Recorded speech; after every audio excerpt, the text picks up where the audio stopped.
Hey guys, welcome back to another episode of Naked Audio Reviews. I'm Yong from Sgaudiohive.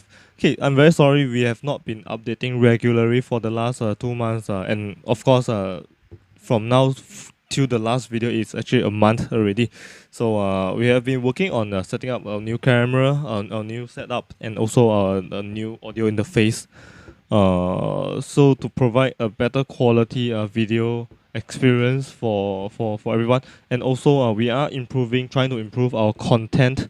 So instead of just taking a video of the things that we want to do and just simple edit and upload, so we're trying to get a better content out for everybody.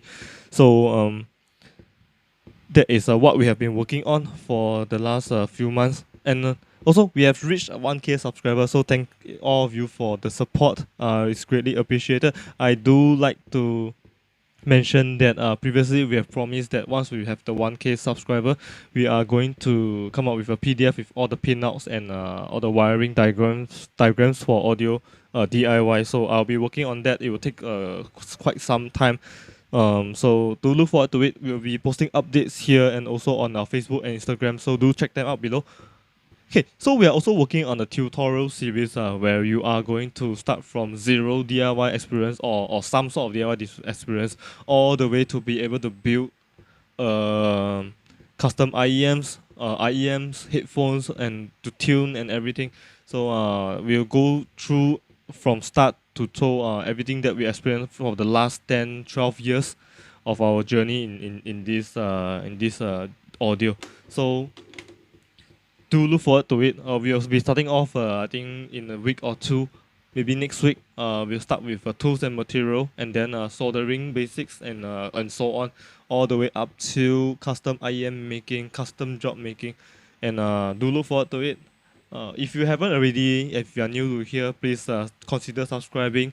We'll be pushing out more and more content, high quality content, hopefully. Okay, so without further delay, let's start our content for today, the QCY T5 review.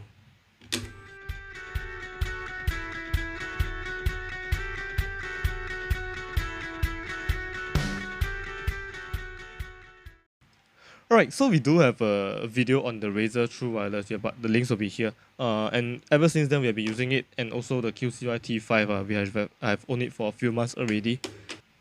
Okay, so for the QCY T5, they go for about $29, $30 on Amazon, US dollars, and the links will be in the description. And we in Singapore, there is a Shopee link. I'll put it in the description also. It goes for 28 Sing dollars. So the shop is located at Racecourse Road. I've got two sets of this. There are a few variation. I mean, not variation. There are a few version. I got the first and the second generation, and there's a third generation. I mean, they all just have a different packaging, so we can take a look at the photo. But nothing else is different. The specs are the same except for the model name and the packaging. So apparently there is a new model with a LED at the front for battery indicator. I'm not too sure about that. I haven't seen it. I haven't gotten it yet. I do not have the box with me, but I'll just do a simple description of the content inside. Also, in the box itself, you have the case. The earbuds are inside, and we have a charging cable, a micro USB charging cable, along with a user manual, and that's about all that we get in the box itself. So it's a very simple box, nothing much. Okay, so for the charging case, at the front, there's a notch for you to open it. There is no LED indicator for battery. I have not able to know how much battery I have, and I just charge it as and when I like it. I do not know how much is the battery life also. The front is slightly translucent. You can only see charging LED on the inside, but nothing much. There is a QCY logo, very faint logo. So at the back, there is a micro USB charger. This is a micro USB. I mean, for $28 Sing, nothing to complain about. So they do have a few advertised specifications that we want to go through with you. So it supports, not support, it does have a Bluetooth 5.0, automatic pairing, hi-fi stereo noise isolation, 25 hours of battery life. I cannot verify this if I have never actually run them out of juice yet for the last few months. I just charge them as and when I like because there is no battery indicator. Touch control, IPX4 water and sweat resistant. Maybe rain also. This is they also have an indicator, master earbud switch. I think what it means is that you can use the individual earbuds by themselves, so you do not have to use them in stereo. Of course, the gaming mode that they advertise for this IEM, which is 65 ms lag, millisecond lag, versus the Razer, which is a 60. So slightly different, but throughout the course of use, we have to really compare them side by side. I really do. There's much more to it than just the numbers. So let's get into the actual review. For connectivity wise, it's using Bluetooth 5.0. They are using a chip from Taiwan, a chipset which is AudioWise chipset. It supports AAC, SMC, and most of the other standards, but there is no Qualcomm aptX. This is not from Qualcomm, and nor are there any LDAC connectivity. So any high-res audio, it is not actually supported.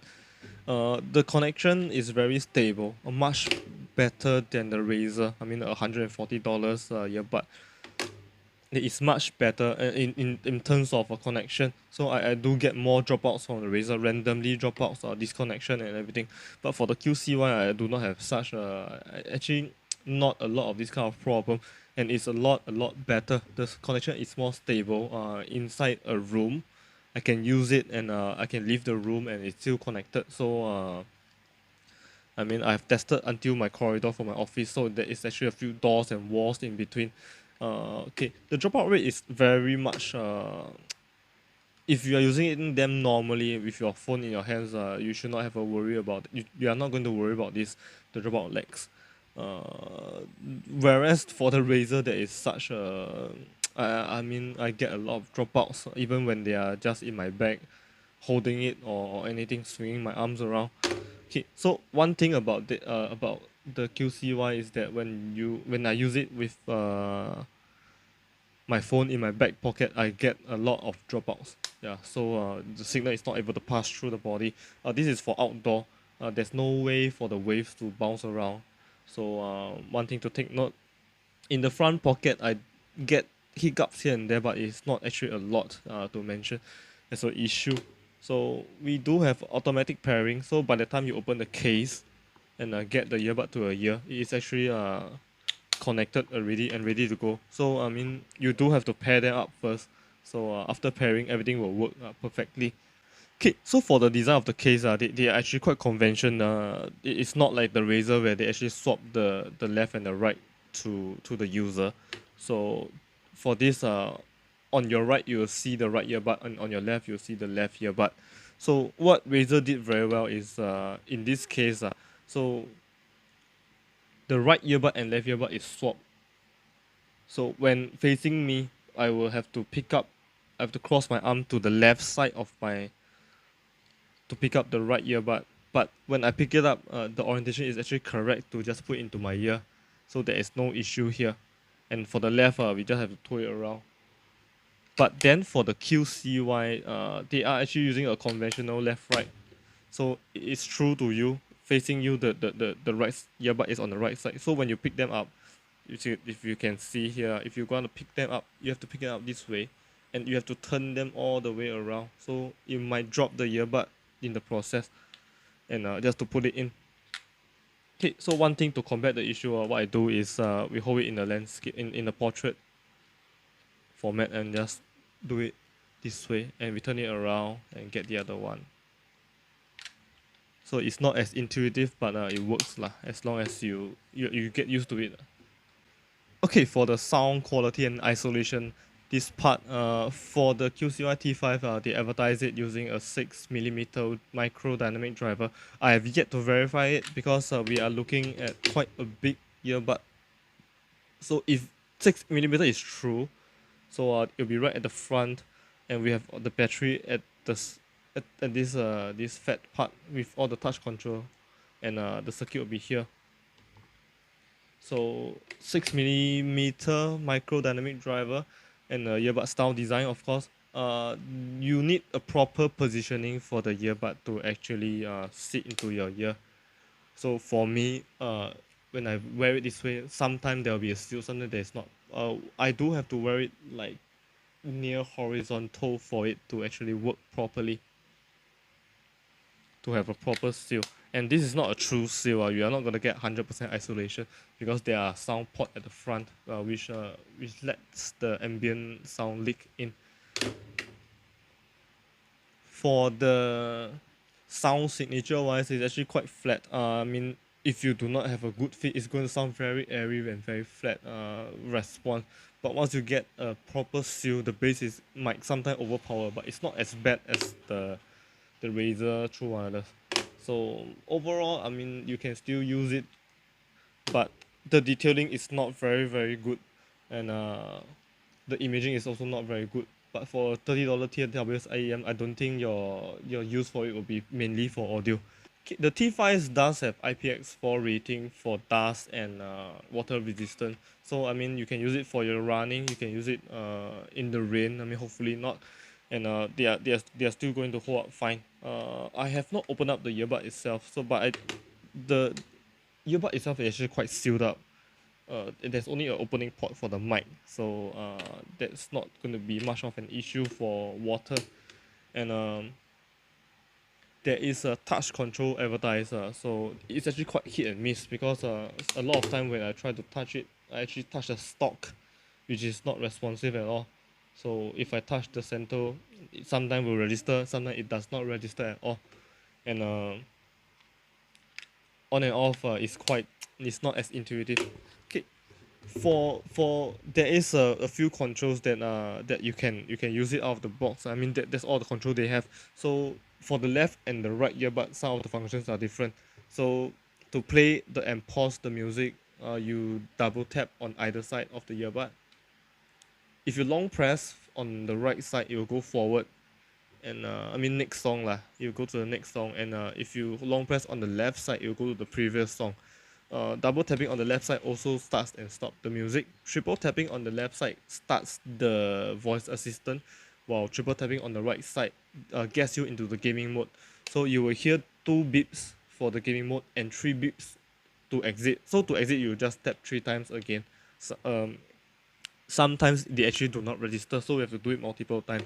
But other than that, it works really great. There is no volume control on the T5, the same as for the Razer Hammerhead TWS, and also for most of the Chinese made TWS earbuds, because I'm not too sure if the chipset allow all these controls. But I mean, we always hold our phone in our arms, in our hands, so it's very easy to just get the volume up and down by just pressing the buttons. Okay, at this spec and price, of course, it's more like a media consumption earbud, and just for commute and simple listening. It's not like an audiophile kind of thing. So we do not need so much additional control. I mean, we do need all the low latency and stuff lah, and but not so much your volume control, your and all the woo-ha that comes with the other higher end earbuds. And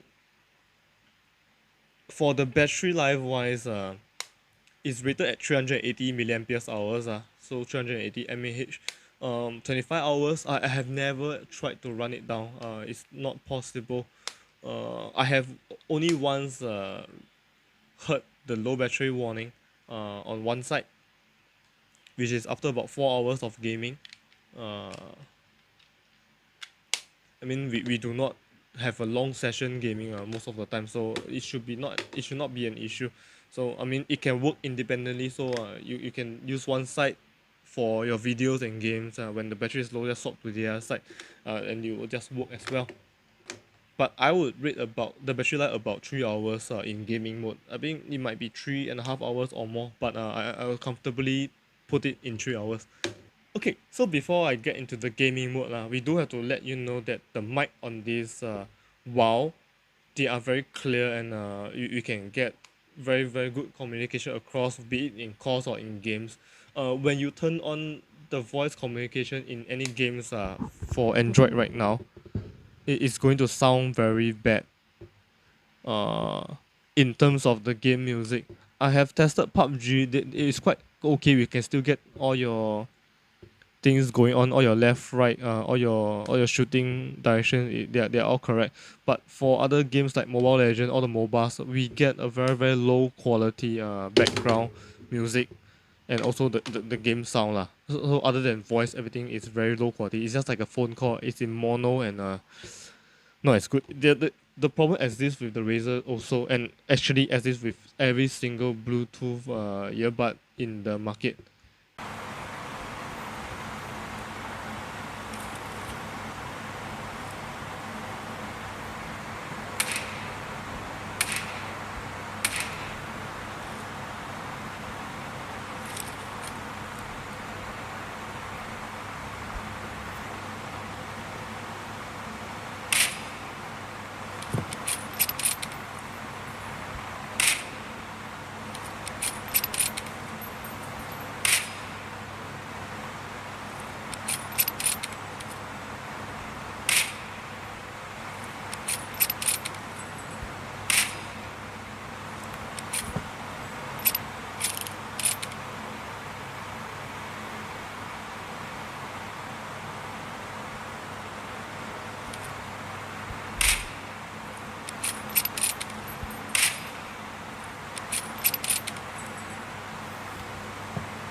Okay, so in conclusion, this $30 TWS earbud certainly packs a lot of features and definitely is a challenger to the Razer. There are a few more IEMs in the true wireless IEMs in the market, like the KZ-S1 that also advertise a low latency. They probably are using the same chipset, so they are probably going to work. I mean, in terms of the game latency, they are probably going to work very similarly. I'm not too sure if Razer also use that chipset. I haven't done the teardown for the Razer yet. I will be trying to do it. I have also yet to try the KZ S1 series, the newer TWS from KZ. So I would like to get a hand on them and maybe make a video on it. I am actually using this QCY as a daily driver. I mean, opposed to the Razer TWS for quite a long time already, and I use it mainly for games, watching videos, Facebook videos, YouTube videos, and I think I can really recommend this to almost everybody who are using it for that purpose. You can use it for music too.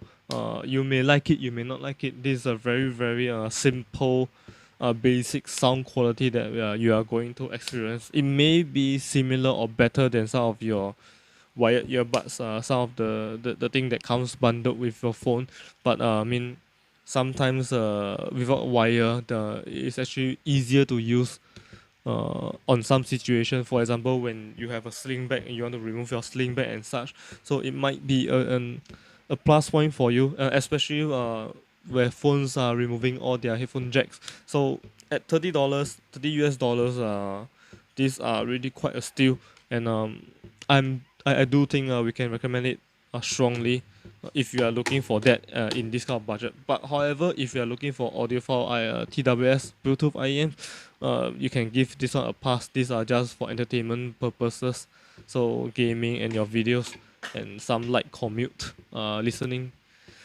Okay, so we have come to the end of the video, and thank you very much for staying till the end.